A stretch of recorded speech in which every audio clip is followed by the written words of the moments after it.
Jamshedpur east के विधायक सरजू राय को लेकर भाजपा के पूर्व सांसद रविंद्र राय ने कहा कि सरजू राय वर्तमान जिस पार्टी में गए हैं उससे झारखंड के भाजपा में इसका असर कोई खास नहीं पड़ने वाला है, क्योंकि सरजू राय वर्षों पहले ही भाजपा छोड़ दिए हैं। हालांकि रविंद्र राय ने कहा कि जिस पार्टी का सरजू राय दामन थामे हैं वह पार्टी भी हमारे सहयोगी दल है, इसलिए सरजू राय का कोई इफेक्ट झारखंड भाजपा में नहीं पड़ेगा। जैसा कि आप सभी लोग जानते ही हैं कि निर्दलीय विधायक सरजू राय नीतीश कुमार की पार्टी जेडीयू ज्वाइन कर लिए हैं। इसी को लेकर पूर्व सांसद ने बयान दिया है कि इससे भाजपा पर कोई खास असर नहीं पड़ेगा। वहीं दूसरी तरफ उन्होंने हेमंत सरकार को आड़ हाथे लेते हुए कहा कि मुख्यमंत्री मैया सम्मान योजना को लेकर झारखंड के मां बहनों को यह वर्तमान सरकार बरगलाने का काम कर रही है, लेकिन इसमें कामयाब नहीं हो पाएगा।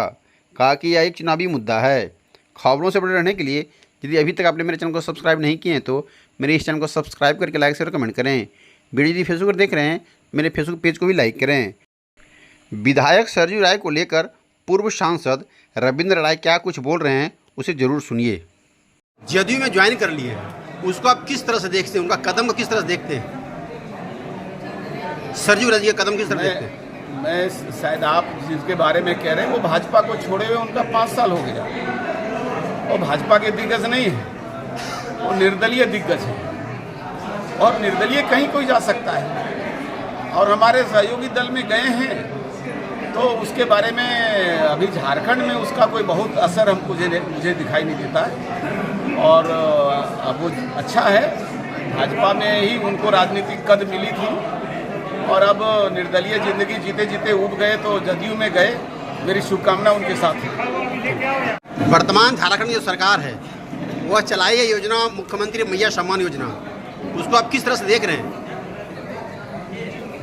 एक कोशिश तो कर रहे हैं कि भारतीय जनता पार्टी की जो कई राज्यों में घोषणाएं हैं उसका हम नकल करें, परंतु नकल के लिए भी अक्ल की ज़रूरत पड़ती है और उसके लिए दिल में भाव भी होना चाहिए। ये चुनाव के पूर्व एक प्रकार से राजनीतिक हथकंडा बनाने की कोशिश कर रहे हैं और झारखंड की माँ बहनों को एक प्रकार से धोखा देने का कोशिश हो रहा है।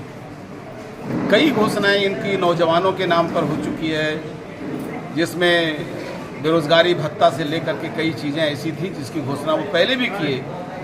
सभी जो विधवाएं थी सबको पेंशन देने की बात थी, 50 साल से अधिक उम्र वाले को वृद्धा पेंशन देने की बात थी, वो सब अभी इनकी कोई एक योजना पूरी नहीं हुई और एक नई घोषणा ये की है। तो वास्तव में ये घोषणाएं सिर्फ चुनावी घोषणाएं जिसको यथार्थ से मैं मानता हूं कि शायद कोई संबंध नहीं रहेगा और ये सरकार बुरी तरह से अपने घोषणाओं में फेल होती रही है, इस कार्यक्रम में भी फेल होगी और झारखंड की जनता को बरगलाने में भी असफल रहेगी।